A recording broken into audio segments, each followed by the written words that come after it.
Hey, so hope everyone out there in YouTube land is doing good. This video will be about how I apply my foundation because I've gotten a lot of requests for that, so I figured I'd go ahead and do that and then do a makeup look from there. Now, sometimes I use different kinds of foundations, so how I apply them may be differently, but for the most part I use this foundation. Clinique Perfectly Real Makeup. It's kind of like a cream kind of foundation. It's not I wouldn't classify it as liquid, but it definitely isn't powder. So I'd say it's more like a cream. And yeah, and for concealer, because I'll even do a little bit of concealing. Not very much though, but for concealer, for pimples and red spots, I use this. It's MAC Select Cover Up Color Corrector in green. And if you're wondering why I use green, because if you know anything about color theory, which if you do, I don't even need to explain this to you, but if you don't, if you look at a color wheel,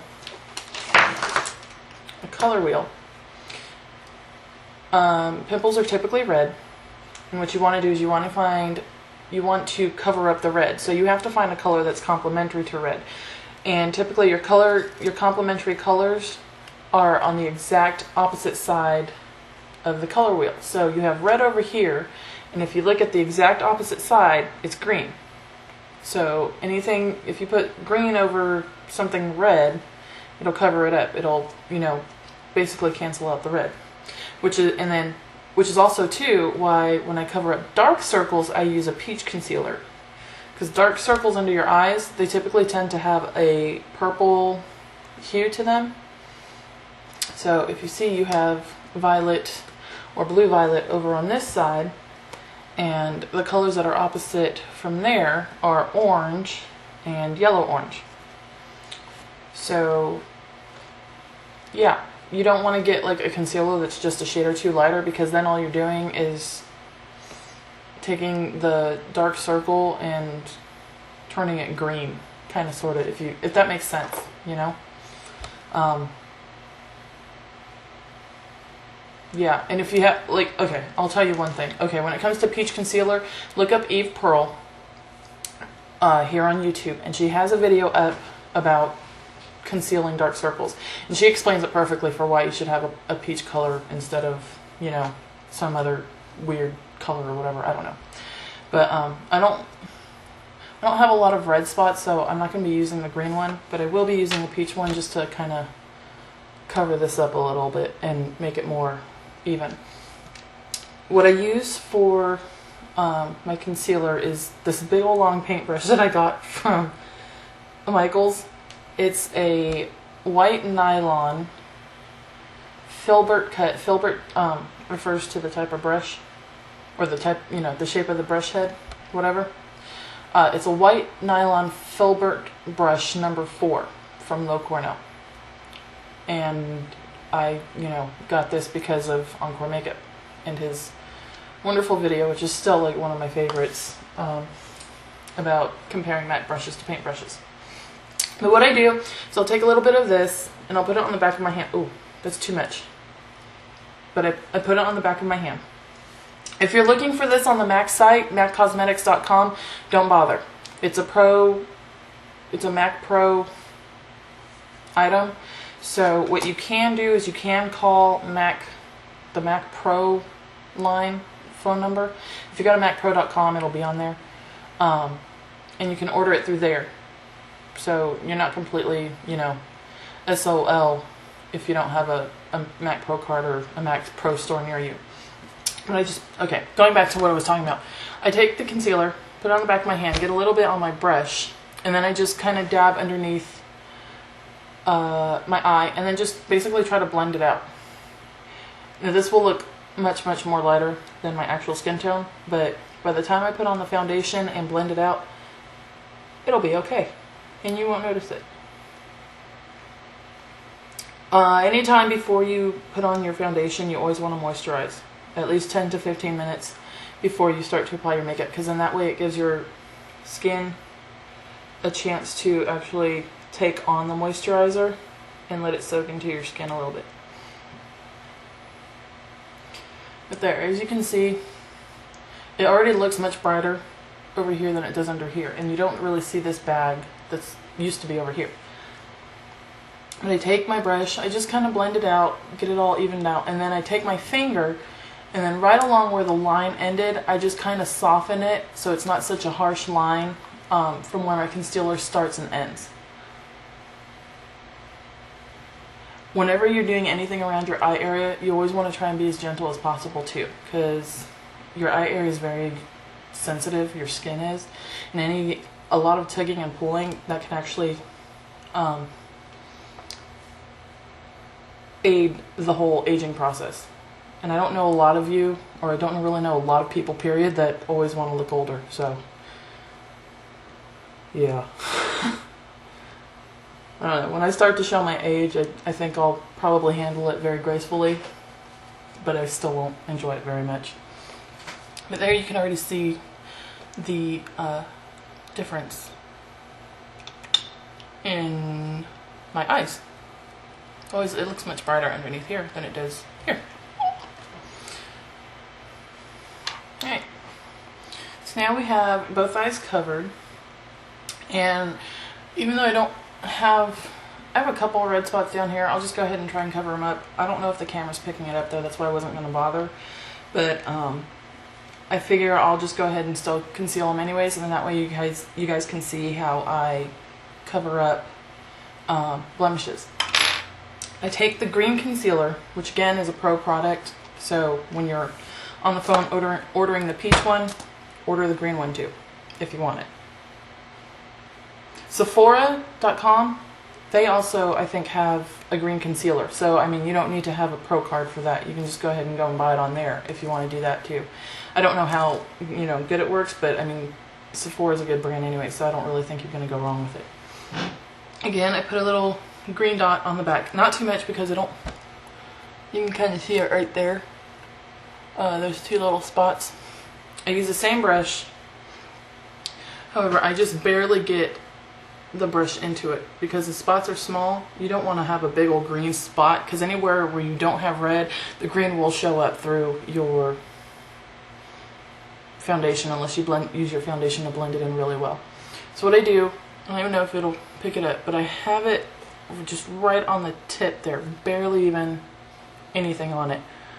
I go and I put the brush right over the pimple, so you can see the little spot there, and then I just kind of blend it in a little bit. Now if I get too much on my brush, wipe it off on a little towel or something, and then continue to blend. And you always want to make sure that you are blending out. And once again, I use my finger to kind of soften the hard edges around it, the hard lines of the concealer.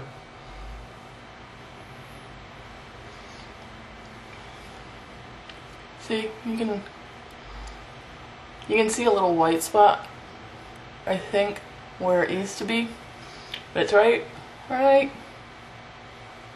there. That's where it is. So yeah, as you can see, this is why you use a green concealer on red blemishes. And there's a little spot right there. Go ahead and cover that one up.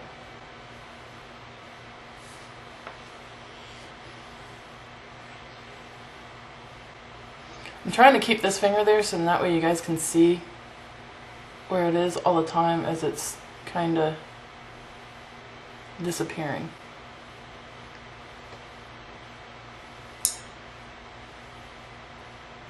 I don't think you guys can see it anymore. So yeah, so I mean that's it. That's all I do for concealing with dark circles and red spots. But I always make sure that I use a peach color for dark circles and a green concealer for red spots. Now on to foundation. Again, I use Clinique Perfectly Real Foundation. I love this foundation. I actually bought it on a whim because I didn't want to go all the way to the MAC counter. So I just went to the PX, which is a store on Post. And, the lady tried a shade on me and it like matched perfectly. I've never had a foundation that matched that perfectly. And once again, I put the foundation on the back of my hand. And then I use a MAC what is this, 187? 187 brush, the Skunk brush. And I kind of just dab my brush in the foundation a little bit just to pick it up. Yeah, I don't know if you guys can see it. And I spot it all over my face. If you've watched Encore Makeup's 187 versus the other foundation brush, this one, the 190, I hate this foundation brush. I've had this one for as long as I've been buying MAC products, which is 5 years, and I hate it. I've always hated it. The girl who first did my makeup for MAC counter, when I first went to the MAC counter, she put all my makeup with it, and it went on so flawless, and I went home and tried to do it, and I kept getting streaks. And it would take me forever just to try and figure it out. So I hated it. And I never used it. But anyways, yeah, going back. So I just take the Skunk brush and I kind of dot along my face. On my cheek and on my forehead. And when I feel like have it all covered up, then I go ahead and I swirl around in a circle all around until it's all blended and it doesn't look like there's dots anymore.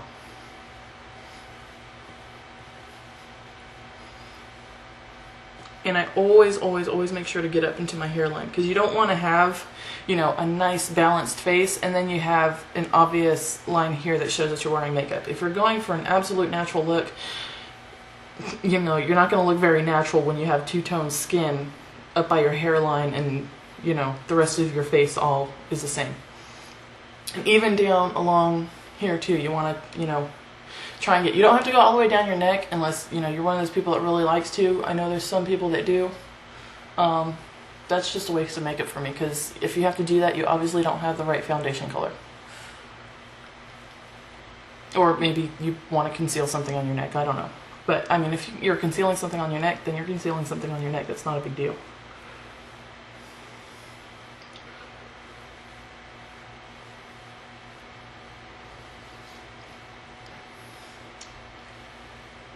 Then I also get a little bit on my brush, just a little bit, and I dot my eye, because I don't know why, I just always dot my eye, or always do my eye at a different time than I do the rest of my face. That's just a personal preference. For those of you who are going to ask if it's better to do your makeup, your foundation before or after you do your eye makeup, that's also a personal preference. I do it before, sometimes I do it after. It really doesn't matter in my case. Most of the time, the whole reason people do it though is so that if they do their foundation beforehand and then they do their eyeshadow, they'll get fallout. So one way that you can avoid doing that is you take an invisible powder and apply it underneath your eye, right on your cheek, and then that will catch all the fallout eyeshadow that you have, and then when you're done with your eyeshadow makeup, you just sweep it away and you're good to go.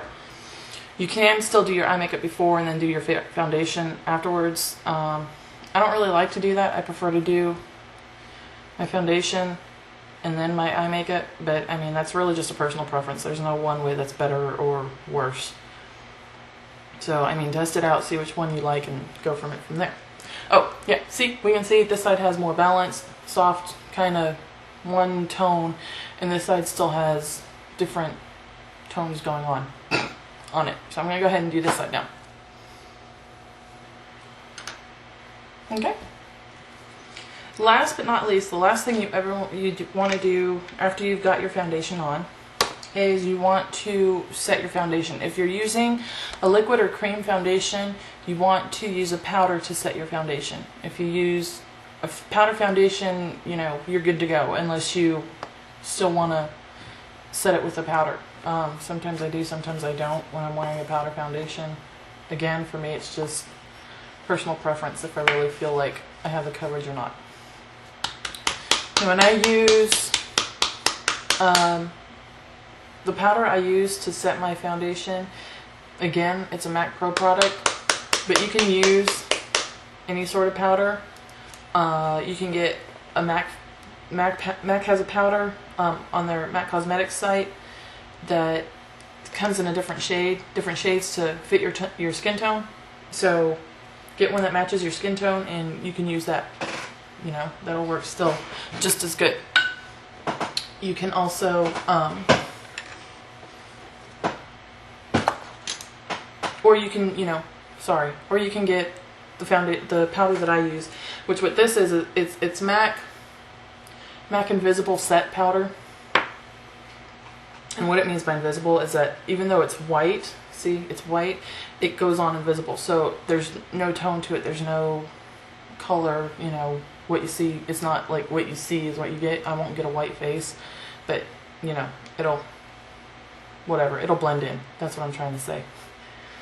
Anyways, the whole reason you want to set your liquid foundation is because I'm assuming most of your other products are going to be powder. So there's a saying that, you know, you take liquid to liquid, powder to powder, or cream to cream, powder to powder. If you're putting on a powder blush, you'll want to have your face, it'll blend a lot easier and go on a lot easier when you put on your powder blush on a face that already has powder on it. That's just from my personal experience, I think. The brush won't stick as much. The powder blush won't just stick on one spot, and then you have to keep smudging it just to get it to blend, you know, or anything like that. Plus, in setting your foundation, basically it does what, you know, it's called. It sets your foundation. It keeps it there. It, you know, I don't know, it finalizes it. That's the best I can do for explaining that. If you really want some scientific definition, I don't know, go look it up somewhere. But once again, I just dot this all over.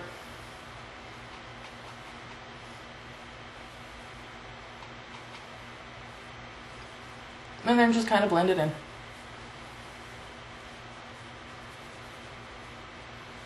And the brush I am using, again, it's a paintbrush from Loew Cornell. It's a round mop, and it is a large round mop. I also have the like extra large, so it's the really big one. But yeah, if you get just a regular, you know, powder brush, that'll work too. You don't need to have specifics or whatever. But if you're looking, this is a MAC substitute for something. I can't remember. One of the powder brushes, or the extra large is. I can't remember. But this is like a smaller version of it. And there you have it. That is my foundation tutorial. Hope you learned something. If not, I don't know, watch it again. Maybe you'll learn something the second time. And I will see you guys soon in another tutorial. Bye!